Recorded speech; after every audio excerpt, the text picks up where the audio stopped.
د مشر وزیر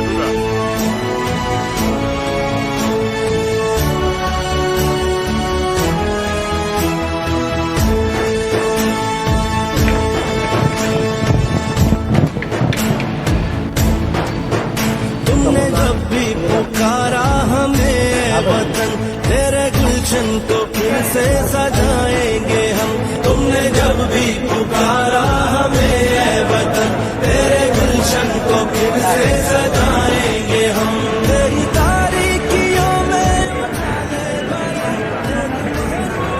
السلام علیکم د عوامي پیغام نیوز کتونکو ته دا وخت کې مونږ په ګراوند ګراسي ګراوند کې موجود یو څنګه چې تاسو ته معلومه ده جلسه سبا کېدونکې ده او په دې کې مختلف پارټیانو مشران راغلي دي په دې کې تیاری کوي دا وخت کې مونږ سره شوکت خان موجود دی او هغه نه معلومات دا پی ډی ایم جلسه سبا 2 بجې باندې به ان شاء الله پی ډی ایم خو د موږ بسلور پارټیانو مشترکه دا پی ډی ایم جلسه کو او د تبا د پی ډی ایم سربراہ چې د مولانا فضل الرحمن صاحب هغه بم راځي محمود خان چکزی صاحب راځي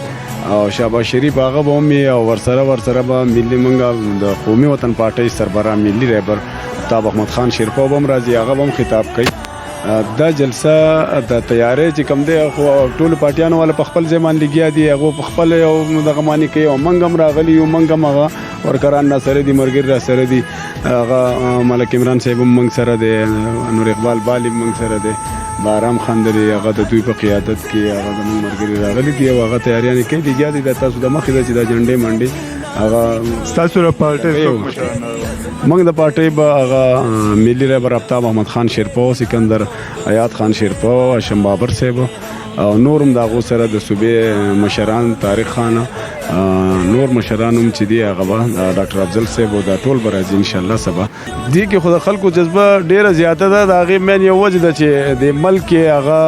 تاسو ته د ټول خلکو ته علم دی چې کومه بیروزګاری ده کومه بدامنی چې ده کم ظلم او زیاتې چې د قوم سره کیږي د قوم د راويسته چې دی نو د ملک د استحکام جلسه ده د ملک د خلکو د حقوقو د اغستو د پاره د جلسه چې د بکی کوي ان شاء الله د جلسه به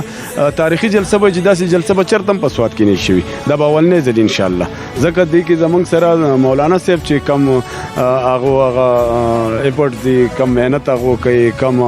امیر مقام صاحب چې هغه کم هغه مهنت هغه کوي کم محمود خان چکزی والا مرګري چې دی هغه ډاکټر خالد خان په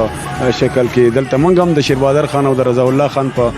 قیادت کې د نصر الله خان په قیادت کې موږ هم دلته کې خبر پوری سبا دي کې اخلو ان شاء الله دا به تاریخي جلسه داسې جلسه به چرته په سواد کې نشي چونګې تاسو معلومه ده چې سبا د پی ډی ایم یو ډیر غټه جلسه په سواد کې منعقد شوې ده او په ګراسي ګراوند کې نو دې ته زمونږ د پی ډی ایم څومره قائدین چې دي مولانا فضل الرحمن صاحب دی زمونږ شهباز شریف صاحب دی آفتاب خان شیرپا صاحب دی او محمود خان چکزی صاحب دی او نور مشران چې هغه کې د پی ډی ایم جنرال سیکریټری زمونږ سابق وزیر اعظم صاحب دی ابر راځي او نور ډیر مشران برازي هغه ته خطاب کوي نو تیاری چې ان شاء الله دی هغه زمونږ مکمل ټولي کرسي مرسي ان شاء الله را روانې دي د 20000 کرسو به ان شاء الله په ګراسي ګراوند کې د خېدو تنظیم شوی دی دا چې کوم عوام چې راځي دغه د پاره د پوړی چې د ودریدو د پاره نو زمونږ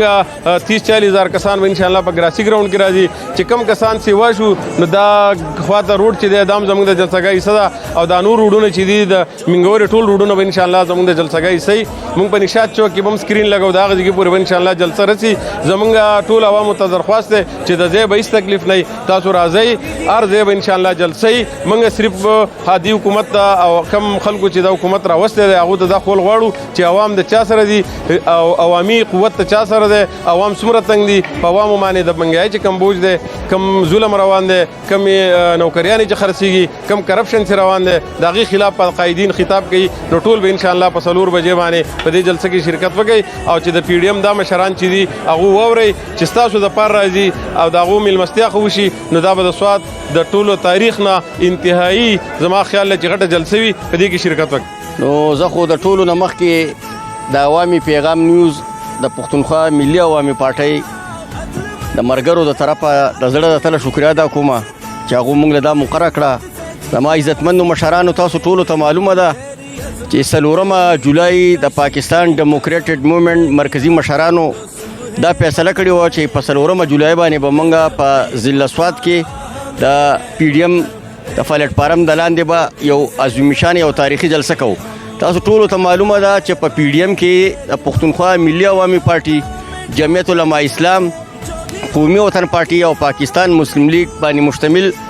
پلیټ فارم جوړ شوی دی. او دا پلیټ فارم چې دی دا د دې مقصد دپاره دی چې تاسو ټولو ته معلومه ده چې په دې ملک کې کم ناروا عمل روان دی، کمه بدترینه مهنګایي به دې قوم باندې مسلط ده، کم بدترین ټیکسونه به دې قوم باندې مسلط دي. په دې 3 کاله کې تقریبا چې دا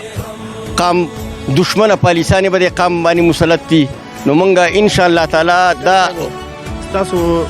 مرکزی او صوبایي کم قایدین به وري نو په دې جلسې ته خو به زمونږ مرکزي مشر چې دی نو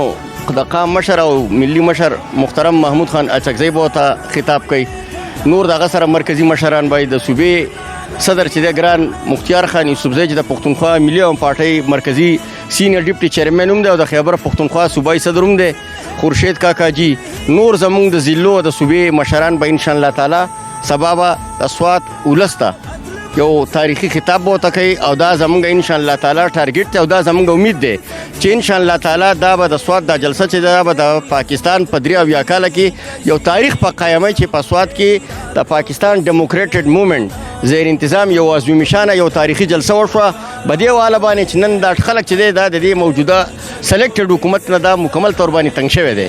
تاسو ته د مهنګای په حواله باندې خبره موږ وکړه چې زموږ ملکنډ ډیویژن او سوات چې دی د دې نه خصوصا تجربه ګاره کړې ده. نوي ټیکسونه زموږ په کاروباري طبقې والا باندې هم لګي، که د بجلۍ د حالاتو ته وګورئ، که د پېټرولو د حالاتو ته وګورئ، په دې ملک کې د بدامنۍ ته تاسو وګورئ، مجموعي طور باندې چې ورته تاسو وګورئ نو ډېر بدتر صورتحال دی. نو زه قام ته خواست کوم، کاروباري طبقې ته خواست کوم، د هرې طبقې فکر ته خلکو ته خواست کوم، خاص کر جمهوریت پسند خلکو ته، محب وطن خلکو ته خواست کوم چې سبانۍ جلسې کې په ګڼ تعداد سره په زرګاو په تعداد کې شرکت وکړي او د مرکزي لیډرشپ چې د پښتونخوا د پاکستان ډیموکریټډ موومېنټ دی چې د هغې د مشرانو دا تاریخي ویناګانې واوري.